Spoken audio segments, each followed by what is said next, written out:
দেখো এখন করব ইলিশের সর্ষে বাটা। তো ইলিশটা ফ্রিজে ছিল, কালকে কেটে ধুয়ে রেখেছি, ফ্রিজে রেখে দিয়েছি। তো এখন করব ইলিশের সর্ষে বাটা। তো দেখতে থাকো ভিডিওটা, আমি ইলিশের সর্ষে বাটাটা কীভাবে করছি। দেখো, তো মাছটা আবার ধুয়ে নিলাম, এখন হলুদ লবণ মেখে নেব।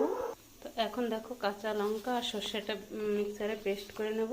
দেখো সর্ষেটা পেস্ট হয়ে গেছে, এখন এই ছাঁকনির সাহায্যে আমি তো দেখো আমি কড়াইটা বসিয়ে দিয়ে দিচ্ছি তেল।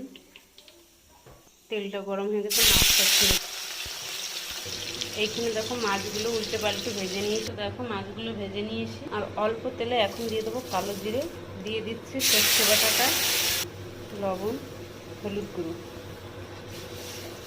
তো দিয়ে দিচ্ছি মাছ।